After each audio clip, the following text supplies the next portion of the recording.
Welcome to NEXTGames NM Hunt Series, Episode 4. Now in today's episode, we will be taking on 4 scorpions and a shadow dragon. Let's first start with one of the most well-known scorpions in the game, Serket. Found on Map 4 of Garledge Citadel at I-8, Serket is surrounded by other mobs in the room such as Wraiths and Pots that can aggro, so you're going to need to be ready to deal with those if they do while you take on this beast.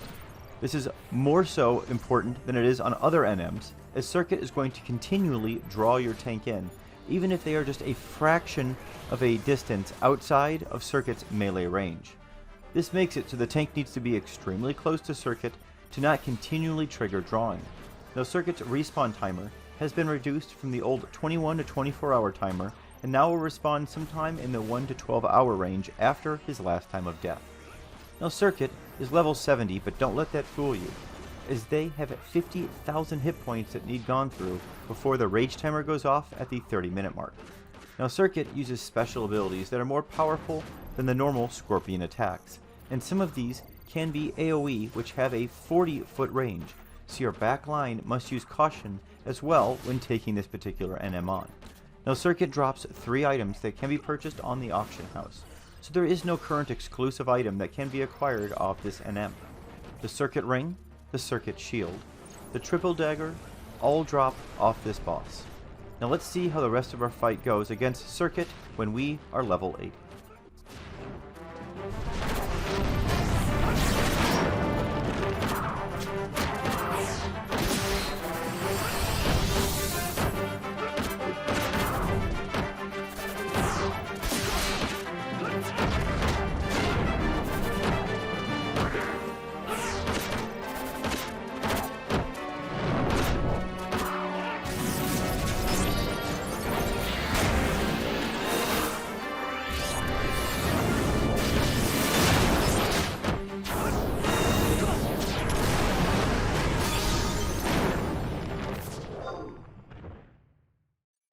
Next, let's discuss Tyrannic Tunnok, a level 73 to 76 lottery spawn NM in Ifrit's Cauldron. Now you need to kill the sulfur scorpions in the area of E10 on map 7. Now Tunnok has a potent and poison effect on his melee attacks, and can be defeated easily around level 75. His attacks seem to go up the closer he gets to death, so be sure to dispatch with him as quickly as you can. Now he can drop the Lohar, which is an axe primarily for Beastmasters. Now this brings us to Amikiri in Gustav Tunnel. Now you can force Amikiri to spawn by killing the Antares in the area of F7 of the second map. Now Amikiri is a fairly rare lottery spawn, so it can take many hours to see her spawn. Now Amikiri also has a potent and poison effect, but is 5 levels higher than Tunnok at level 80. Now, Amikiri also has 25,000 hit points, which can take a bit of time to cut through, so make sure you're prepared for that, as this boss will normally take you twice as long or longer to kill than Tunnok did.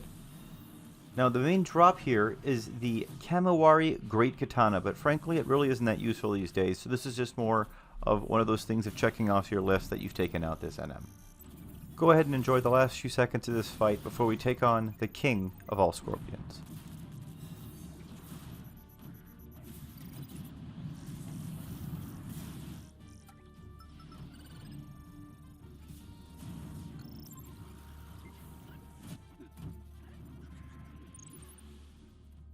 This brings us to the 4th and final scorpion, the king of them all, King Vinegarroon. Now he's the only one that I don't suggest you try taking on at level 80 or below, as he is level 85 and has some nasty attacks. I'm level 96 when taking him on here. Now his spawn conditions are even worse than how difficult he is to take on, so let's go ahead and start talking about those first. The king will spawn every 21 to 24 hours since the last time he was either killed or that he despawned. Now he's only going to spawn during Earth Weather or Double Earth Weather, with Double Earth Weather always forcing him to spawn during that 3-hour window, and Single Earth Weather always just giving him a chance to spawn during that window. Due to this, it can take well over 36 hours before you see the king spawn if you go a long period of time since the last Earth Weather. I also want to point out that if the weather goes away, he will immediately despawn, and his timer will be reset, making it so that if you're not there and watching for the weather to occur, and it only occurs for a few minutes, you can quite easily miss his spawning altogether. Now he drops the Ace's Helm, and even though I show a reported drop rate of 43%, I feel it might be a bit lower, as I have now killed him 6 times on this server without that helm dropping. Now I didn't want to delay this video any further, so I figured I'd go ahead and post this example, even though it doesn't contain the drop. Now what makes this fight the most difficult with Trust is the constant drawing in that he's going to do, as your backline Trust will normally want to run outside of range. This is what's going to cause him to continually pull your Trust back in. Now you can choose to deal with this by simply using Trust that will bunch up on the M, or you can plan to just continually run out of range once you are drawn in. Now the King has a potent 125 hit point per tick regen and around 25,000 hit points. That should be about all you need to know to take them on. This brings us to our 5th and final NM of this video. Here we have Biast, a Shadow Dragon in Zarkabard. Now Biast is an interesting lottery spawn NM.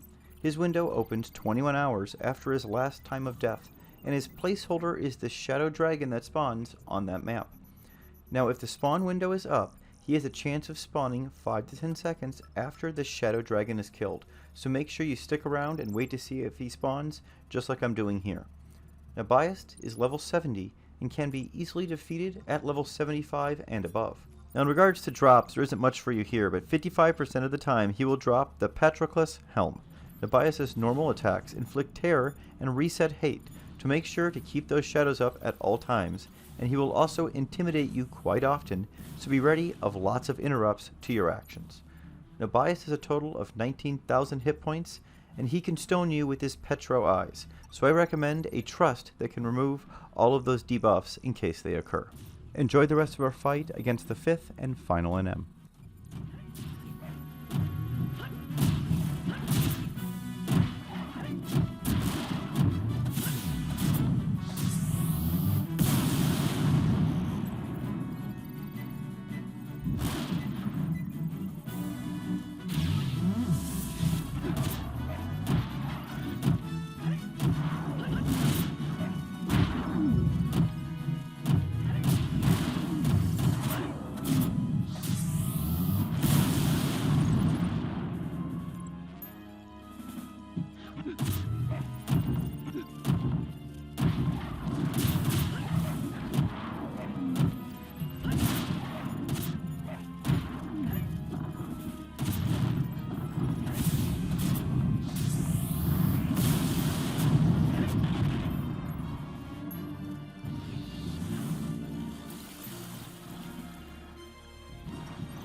That's going to be it for NM Hunt video number 4.